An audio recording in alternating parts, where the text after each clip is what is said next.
sama Atta? Ya. Oke, di sini saya sebagai konselor. Di sini saya akan membantu konseling Anda di sesi pertama ini. Nah, di sini saya memiliki dua kursi. Silahkan Anda pilih kursi yang menurut Atta nyaman dan rileks. Ini. Boleh. Silahkan saya izin duduk di sini. Ya, silahkan. Saya izin duduk ya. Nah, baik. Boleh perkenalkan? Oke, nama aku Kalilah Fitri Atta.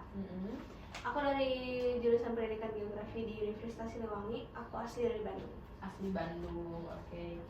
Apakah kamu sudah duduk dengan nyaman? Udah. Oke. Kamu kalau mau nyender saja biar relax atau kakinya mau diangkat nggak masalah. Better. Boleh. Nah, di sini apa kabar? Baik. Kesibukannya?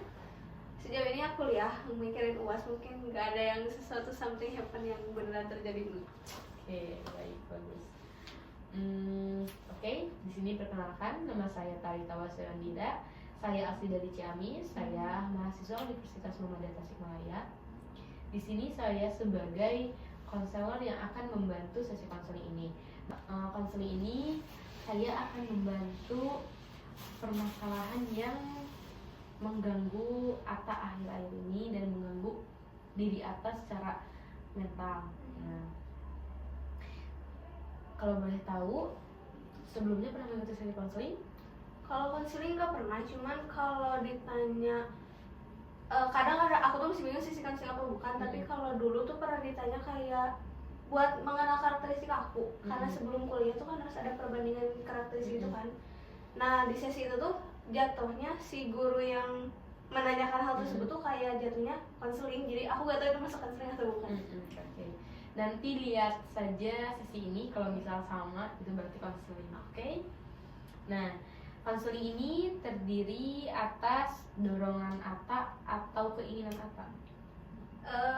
Kalau misalnya kok sebenarnya aku penasaran lagi kan, karena kemarin hasilnya menurut aku bikin aku kayak, oh aku tuh ternyata orang seperti itu. Dan kebetulan ada kita perkenalan gini kan, berarti aku punya jalan yang kayak, berarti aku ada jalan buat konseling lagi nih. Jadi bisa dibilang aku penasaran dan aku salah satu keinginan aku juga.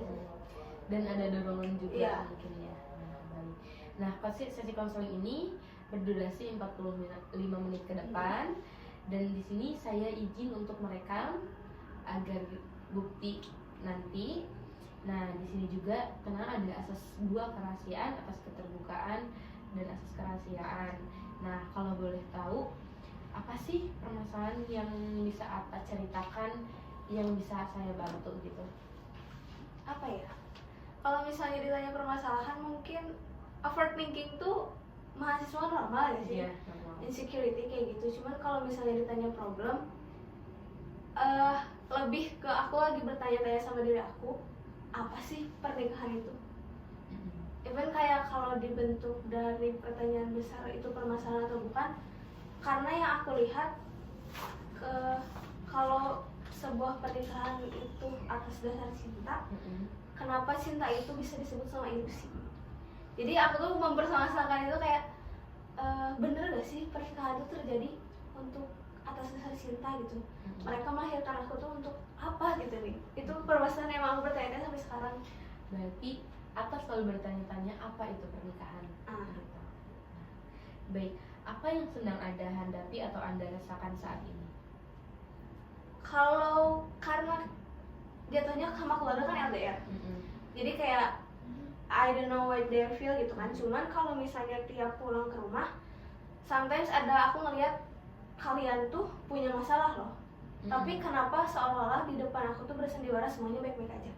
Even kayak aku tahu misalnya papa punya orang lain atau something like that, aku tahu, tapi itu problem yang kemarin terjadi dan aku tahu dan mama ceritakan ke aku, tapi setelah aku pulang, setelah aku ngerantau ke sini, mungkin pas aku balik lagi kayak there's no something happen gitu. Semuanya berjalan mulus, kayak ya udah keluarga kita baik-baik aja. Nah, itu yang bikin aku terus isunya kayak, beneran ya sih ini tuh pernikahan itu main-main atau bukan gitu.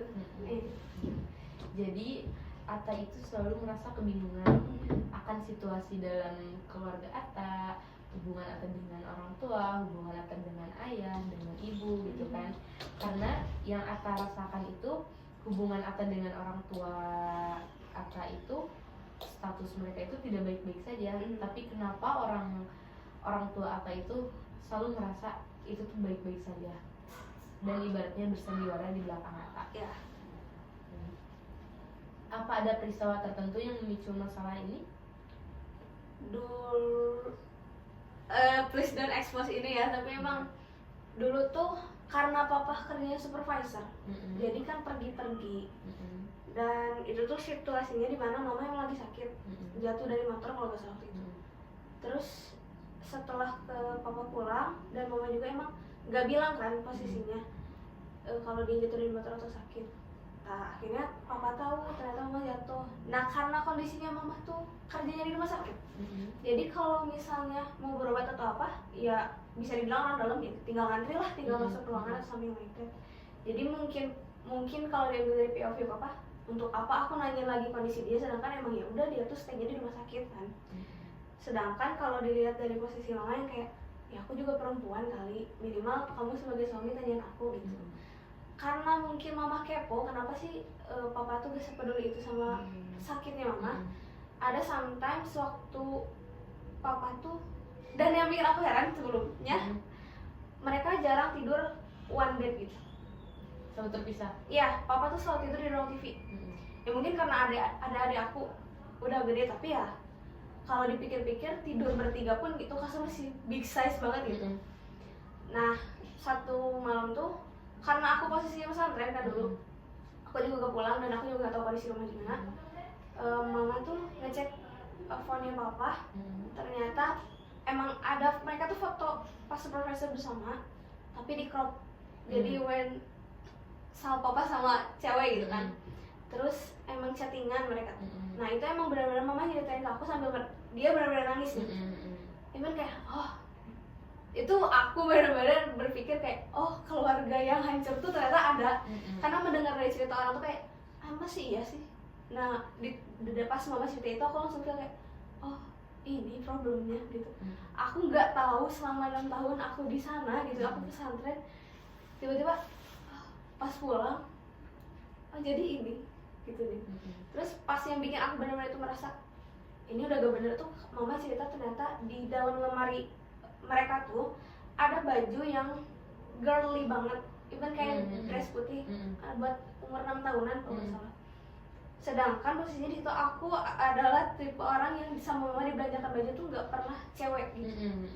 Berarti kan mama nanya ini baju dari siapa gitu. Kalau misalnya kamu yang beli itu ke papa tuh, kalau kamu yang beli ya kasihin ke anaknya gitu. Waktu umur 6 tahun yang lalu, waktu aku umur 6 tahun, ternyata nggak dikasihin. Ternyata itu baju dari ceweknya. Kalau dipikir-pikir udah ada, aku sekarang umur 19 tahun, itu kejadian ketika aku umur 6 tahun, berapa tahun yang lalu berarti? Ada belasan kali ya? Ada belasan. Nah, yang aku ingat itu kejadian di umur 6 tahun itu yang aku ingat cuma satu, ketika bosnya papa datang ke rumah dan bilang, aku nggak tahu percakapannya apa, tapi kayak ketika mama ceritain ulang tuh kayak, tolong jangan ganggu papa ketika papa lagi ada kerjaan di supervisor keluar kota atau something like that. Berarti bosnya juga tahu dong, mereka tuh ada papa tuh ada perempuan gitu.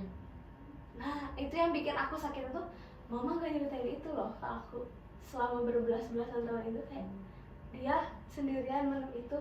Dan pas aku kemarin kelas 12 baru buka itu yang bikin. Jadi kamu merasa kecewa dengan orang tua kamu dari mulai ayah kamu, karena ayah kamu bermain di belakang ibu kamu dan itu ketahuan oleh kamu dan oleh keluarga juga. Ketika kamu kecewa sama mama kamu yang kenapa sih mendem semua masalahnya gitu. Terus kecewa juga karena hal kayak aku tuh anak loh, kenapa nggak tahu masalah ini dan kenapa aku dijauhkan dari masalah ini, kenapa harus ada ketika aku nggak di rumah aku taunya. Kamu kecewa akan hal itu dan kamu kewalahan akan hal itu, betul?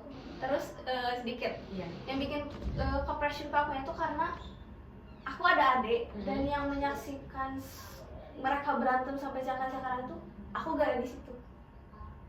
Jadi yang menyaksikannya siapa? Adik aku. Karena aku posisinya pesantren, sedangkan emang gak boleh bawa HP kan.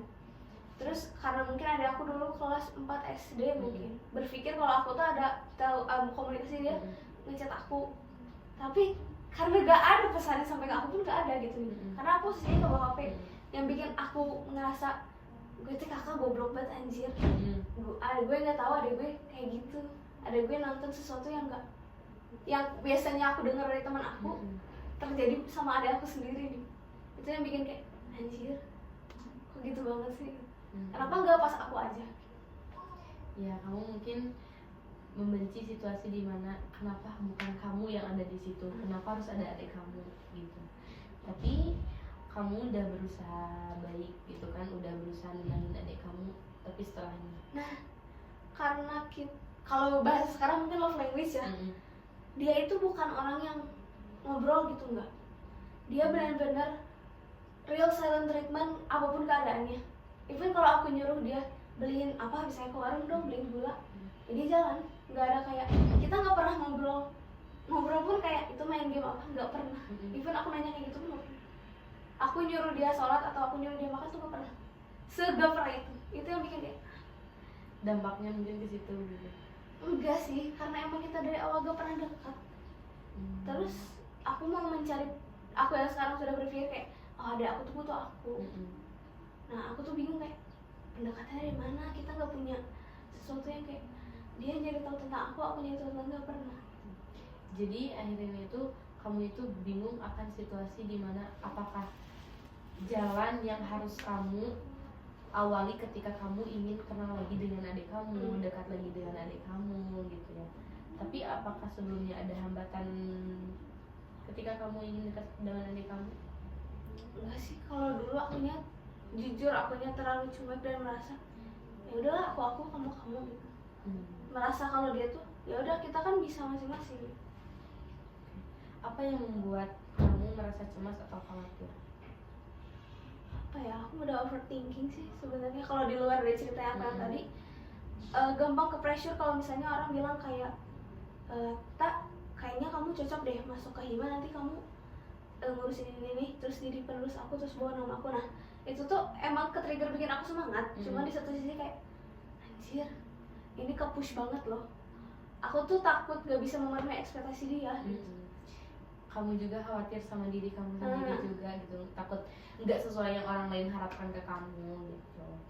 Oke. Pikiran apa yang sering muncul ketika kamu menghadapi masalah?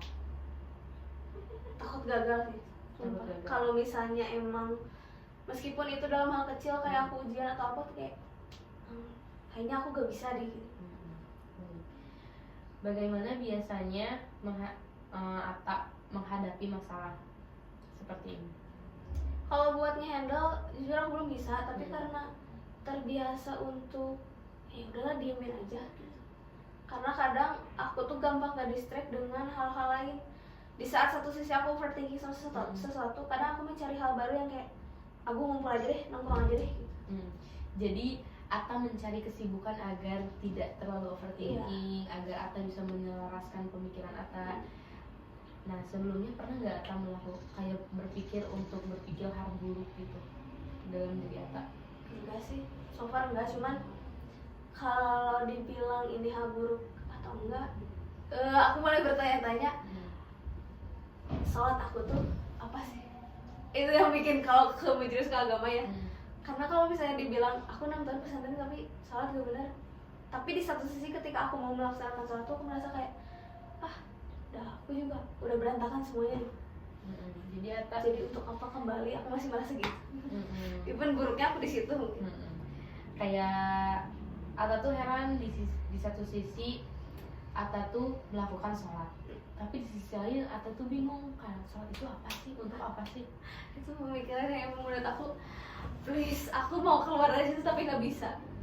Kayak mau keluarin pikiran. Ya aku mau kayak ya udah back to Allah lah, kita bisa gitu. Cuman nggak mau bergeraknya gitu aku tuh.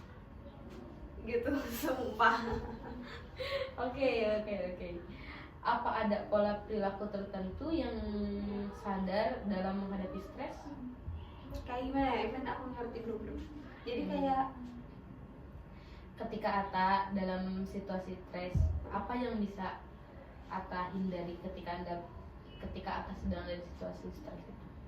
Kalau keluar dari stres itu tuh kadang aku menumpuk pemikiran yang berat dengan pemikiran lainnya. Jadi overthinking ditumpuk sama overthinking lagi.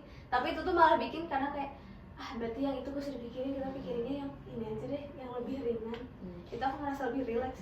Jadi pemikiran Ata saat ini itu Ata itu overthinking, tapi Ata overthinking lagi karena di pikiran Ata ketika Ata overthinking ditumpuk dan overthinking itu malah lebih aman. Iya, gitu. aku gitu. Mikirnya gitu. Itu padahal salah ya. Iya. Tidak boleh ya. Nah, baik. Apakah ada lagi yang mau diceritakan gitu? Enggak sih sama itu. Cuman kayak emang kalau dibahas insecure, aku nggak sih insecure dulu SMA, lebih ke kayak Jadi diri sendiri orang sekarang. lain juga nggak punya sesuatu yang aku punya gitu. Kan setiap orang ada autentik diri Nah sendiri. itu aku baru iPhone itu baru sekarang banget gitu. Jadi kayak adalah paling overthinking sih itu. Aku bingung. Overthinking masalah keluarga, Iya. mungkin diri kamu sendiri gitu. Oke. Atau sekarang ikut sesi konseling nih sama saya. Apa yang aku harapkan? Aku lebih kalau jujur kalau misalnya jadi lebih baik itu pasti. Cuman kadang aku tuh gak percaya sama omongan orang lain kadang. Kalau misalnya sometimes orang lain nasihatin aku punya pemikiran kayak gue tahu itu, tapi gue mau jawaban lebih dari itu. Ada gitu. Jadi kalau aku berharap dari konseling ini iPhone sesuatu yang kayak tak diri kamu tuh seperti ini, cara mengatasinya tuh ini. Aku mau itu. Kayak bukan validasi. Ata tuh butuh word affirmation, betul? Ya. Itu berarti lo playlistnya Ata di situ, betul? Tapi aku cukup aku gak terlalu kadang karena aku suka didengarkan, jadi kadang suka didengar tapi posisinya aku selalu mendengar orang lain nih. Jadi kayak word affirmation itu bikin aku muntah. Mendengar orang lain tuh kayak udah sampai juga sama gitu kayak gitu. Oke. Nah, apa sih yang tadi kan Ata ingin harapkan, harapan Ata itu terjadi seperti apa?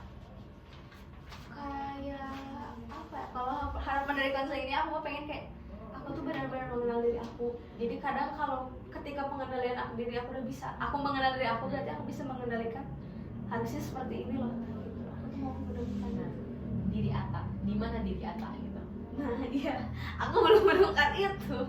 Ata belum menemukan di mana diri Ata gitu. Ata masih kebingungan dengan ini tuh diri Ata bukan ya? Aku tuh kayak bermain peran kayak aku tuh anak, tapi aku juga kakak untuk adik aku gitu. Dan kamu juga diri kamu Nah. sendiri gitu. Tapi sebelumnya dulu nih, sebelum kamu menyadari ini tuh kayak bukan diri kamu, apa kamu pernah jadi diri kamu sendiri? Pernah waktu kapan ya, itu fase yang benar-benar aku merasa kayak oh anjir ini tuh hidup gitu.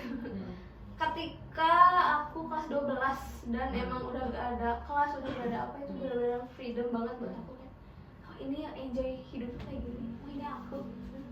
Tapi tiba-tiba Ke distract karena dulu tuh perubahannya cepet banget. Ketika aku SMP tuh bisa dibilang aku tuh emang feel Islam banget nih, ya aku banget nih. Tahajud gue pernah lewat. Pas masuk masa SMA ketemu teman yang kayak aku dari luar, sekolah luar, terus aku dimasukin pesantren, aku tuh problematik. Nah aku tuh mulai menyelami dunia dia, kayak gimana caranya gue nyari teman mereka, karena aku percaya sesuatu yang aku tahu kadang belum menurut aku.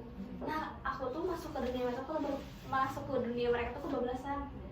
Ketika pulang kayaknya untuk balik lagi menjadi Ata yang mungkin Islami dulu, kayak nggak nemu kalau yang Islam banget mah kayaknya bukan Ata. Jadi aku merasa kayak gitu pas kelas 12 tuh, jadi kayak masih balance lah antara agama sama hidup sih gini. Pas ketika udah masuk kuliah mulai ada lagi sesuatu yang baru yang kayak oh gue harus ikutin mereka dulu. Aku tipe orang pengamat yang bisa sampai terjun ke dunia mereka gitu. Berarti Ata itu tipikal orang pengamat dan bisa nge-explore diri orang lain ke diri Ata itu. Cuman Ata itu sudah kebablasan sekali. Tidak boleh. Diri Ata di mana? Aku belum menemukan itu, aku belum menemukan titik kembali yang kayak ini aku. Atau tuh masih kebingungan di mana diri Ata sebenarnya, bagaimana Ata memasuki diri Ata kembali. Karena Ata itu, Ata juga di sisi lain Ata sadar bahwasannya diri Ata itu tidak ada di dalam diri Ata, betul? Iya. Karena apa? Karena dari masalah-masalah yang Ata hadapi gitu. Oke. Nah, kalau boleh tahu dari skala 1 sampai 10, 1 sangat buruk, 10 baik, sangat baik, ada di skala berapa? Kalau buat hari ini Mm-mm. dan aku gak mikirin pressure dari orang lain, mungkin aku bisa ditaruh di 8. Cuman ketika aku dapat overthinking itu bisa di 3. Berarti kita ngambilnya 3 ya. Oke. Atta sekarang ada di posisi 3. Ketika Atta mencapai skala baik, berapa skala yang Atta inginkan dari Atta ketika sedang overthinking? Karena aku yakin, jangan dong, merasa yakin. Karena aku percaya Harus dong, harus yakin. Enggak, aku percaya bakal overthinking itu bakal datang lagi. Aku bakal nyimpan kalau aku better tuh di 7. 7, oke. Nah, di sini aku berdasarkan dulu ya. Di sini aku akan memakai teori CBT, di mana terapi yang membantu kita mengenali dan mengubah pola pikir atau keyakinan yang tidak realistis atau merugikan diri sendiri.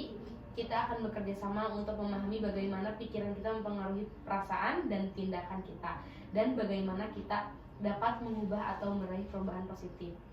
Sekarang Atta sedang ada di perubahan apa? Buruk. Negatif.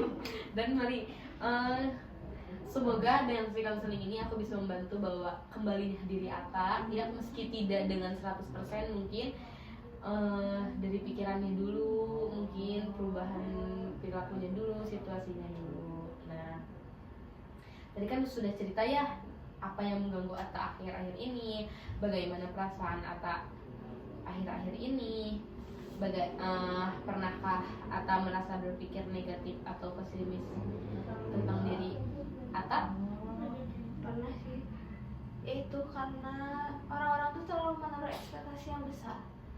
Jadi buat aku ngasih feedback ke mereka nya, ke pressure banget tuh di situ, jadi gak pede, nggak bisa gitu.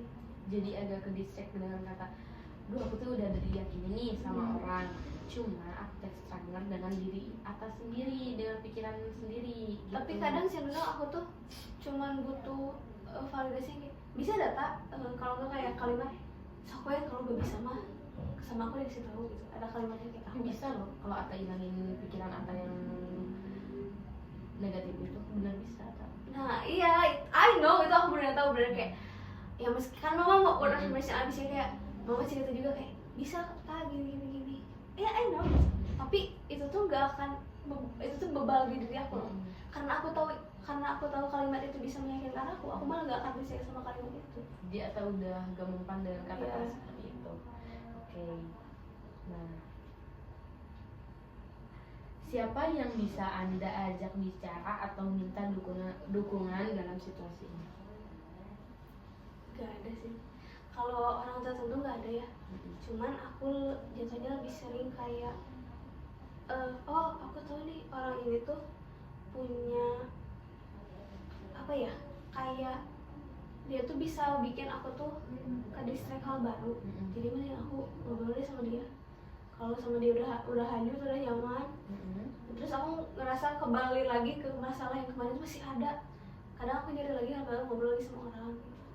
Kayak bukan dibilang oversharing, cuma kita nge-explore masalah masing-masing Nah. gitu. Karena itu bisa jadi gambaran ke diri sendiri. Oke. Nah, bagaimana hubungan Anda dengan orang-orang sekitar? Baik sih kalau sama teman baik. Kalau sama teman kayak aku benar-benar merasa kayak, oh teman-teman yang menemani aku SMA tuh bisa aku temukan kembali di kuliah gitu. Mereka sama-sama satu frekuensi, sama-sama bisa memahami aku gitu. Terus kalau misalnya keluarga normal, sejauh ini normal, cuman karena problem itu yang bikin aku kayak, please deh jangan pakai fake face depan aku gitu. Tapi sejauh ini kalau buat pendekatan better sekarang, karena aku udah mulai bisa nyambung mungkin ya, pas dengan pemikiran orang dewasa yang kayak, oh papa tuh lagi kerja ini berarti butuhnya ini. Ada pendekatan yang kayak papa juga mengerti, oh kuliah tuh seperti ini. Kalau adik kamu sekarang? No, itu beneran no, kita nggak ada komunikasi sama sekali. Bahkan kemarin aku pulang, Mm-mm. kita cuma satu meja makan, terus udah makan udah gitu. Kita benar-benar fokus makan dan gak ada percakapan ringan pun. Apakah ada orang yang mungkin berdampak pada masalah kakak? Sih, mungkin itu orang tua. Apa yang ingin anda capai dari sesi konseling ini?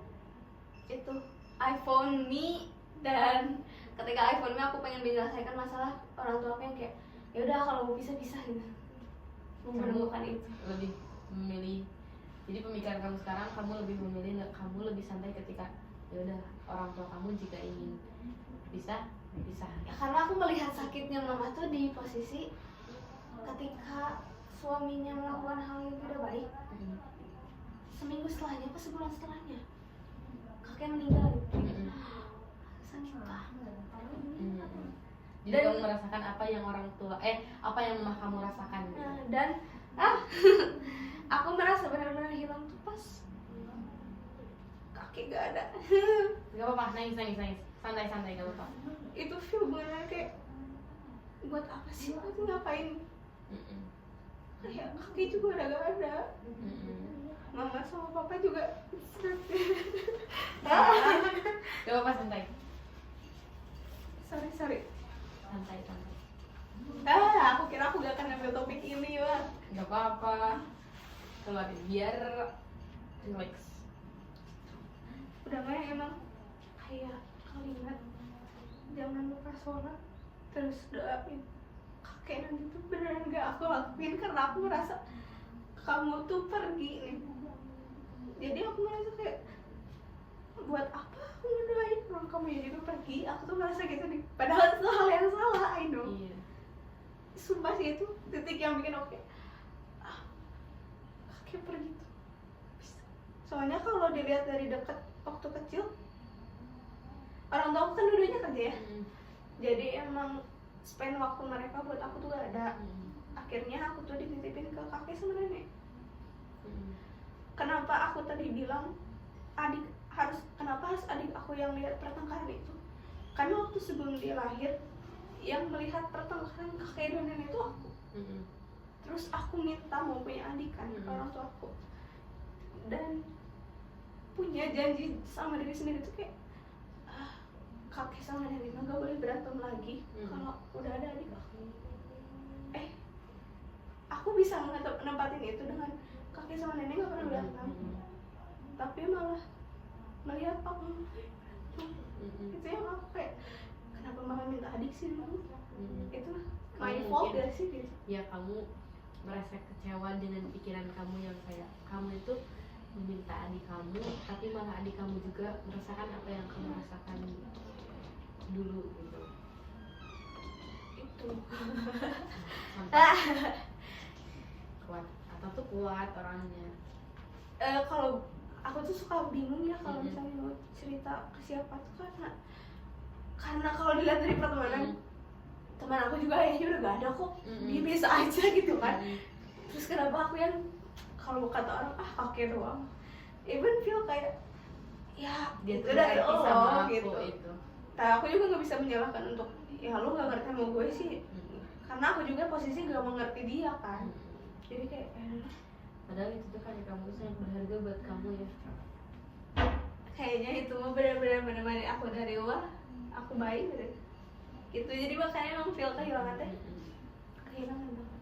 Jadi deep banget ya kamu lihat teh. Satu, kamu memikirkan betapa sakitnya ibu kamu ketika tahu suaminya main di belakang ibaratnya, terus mendapatkan orang tuanya Pergi juga. juga.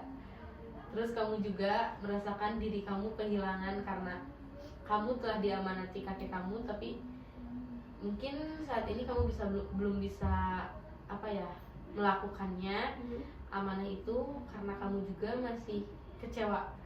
Kenapa harus pergi gitu?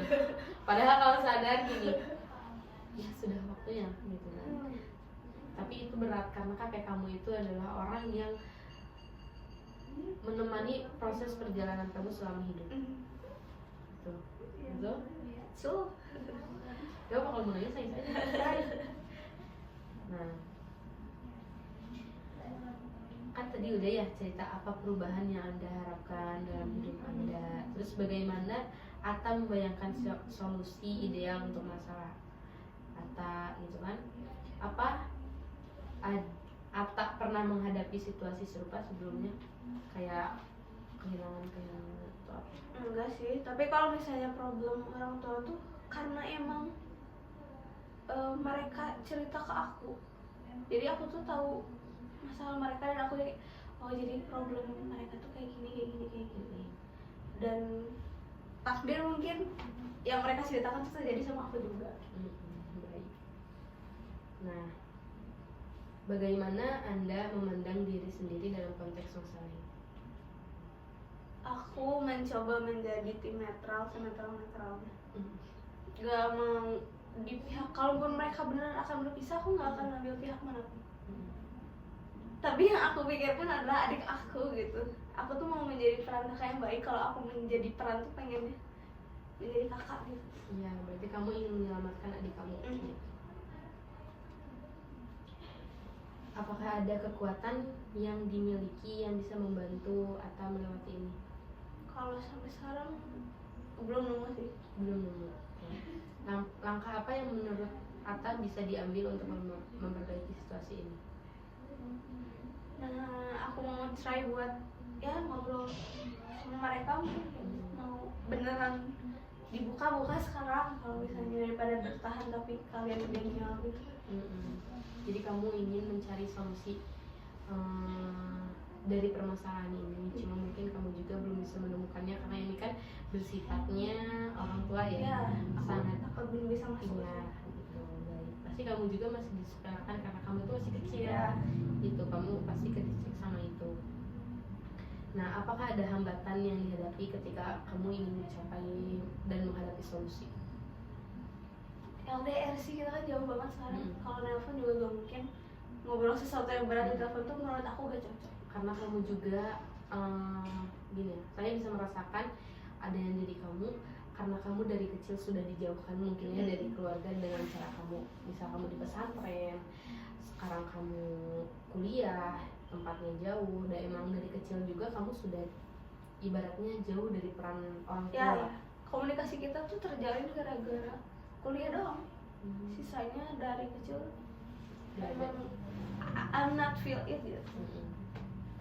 Ada, cuma mungkin sesekali ya. Gitu ya. Bagaimana Anda bisa mulai membuat perubahan? Gimana dong? Gak tau, I never tried, gak pernah nyoba juga. Jadi atau tuh masih kebingungan karena saking kebingungannya pun atau tuh bingung harus kayak gimana gitu. Oke. Nah, dari tadi yang Atta ceritakan, tujuan yang Atta ingin hadapi. Nah, di sini aku mau ngasih tugas ya ke Atta. Mungkin Atta juga masih bingung ya diri aku di mana gitu. Nah, Atta tuh sebelum tidur berusaha netralin. Hai Atta, ini Atta kan? Ini Atta. Makasih Atta udah pernah ada di diri Atta, di diri ini. Makasih udah mau menjadi orang yang kuat, orang yang netral, orang yang mau mengeksplor apapun itu. Atta harus semangat, Atta harus bisa menghadapi masalah-masalah selanjutnya. Atta nggak boleh nyerah ya, Atta nggak boleh kehilangan diri Atta ya. Atta bisa seperti itu? Oke, I'm trying to talk. Itu homework buat kamu ya dari aku, oke? Terus yang kedua, kamu aku tugaskan catat 3 situasi di mana ketika Atta merasa cemas, overthinking, dan pesimis. Tuliskan, oke? Dan nanti aku bahas di sesi selanjutnya. Oke. Untuk sesi selanjutnya nanti kita diskusi lagi. Jika kita senggang mungkin bisa via Zoom atau secara langsung seperti ini. Nah, hari ini kita sudahi bagaimana yang tadi di sesi konseling ini. Tugasnya jangan lupa. Nah, sebelumnya ada yang mau Atta tanyakan kepada saya? Enggak, kayaknya enggak. Tidak ada. Baik. Nah, Kalau boleh tahu sekarang skala Ata yang sekarang setelah menceritakan itu ada di skala berapa? No. No. Serius? No, aku kalau udah nangis berarti I'm feel kayak it's bad day mungkin. Baik, semangat ya Ata. Nggak apa atau kalau nangis diluapin nangisnya nggak masalah. Sudah menangis lagi kan? Gak apa-apa. Makeup aku gak pakai setting spray. Gak masalah santai. Kok keluarin aja, nangis aja. Tapi kadang kalau aku udah cerita gini, aku bukan gak mau kenal tuh kayak. Soalnya ketika kita kenal tuh, kadang aku juga harus mencari tahu permasalahan apa yang orangnya apa aja bisa milikin. Kadang gitu. Jadi kalau misalnya aku cerita ini, kadang aku merasa kayak semua orang itu pengen gitu, cuma kayak gak mungkin. Relationship gak mungkin, kita harus temenan gitu. Oke, kamu bisa hubungi saya kapan saja. Oke, kayak saya ngomong gitu, hubungin aku aja, santai gak. Jangan gimana ya, di dunia ini gak cuma kamu, gak cuma aku yang punya masalah. Aku suka berpikir kayak, aduh aku juga punya masalah. Tapi aku ditugaskan sebagai konselor. Aku harus sadar diri. Semangat. Ternyata ada orang-orang yang lebih dari aku. Semangat Ata. Semangat juga buat hari ini dan seterusnya. Jangan pernah nyerah. Semoga kamu segera dipertemukan dengan diri Ata yang sebenarnya. Terima kasih atas sudah meluangkan waktunya untuk berada di sesi konseling ini. Terima kasih banyak. Selamat siang. Saya akhiri. Assalamualaikum warahmatullahi wabarakatuh.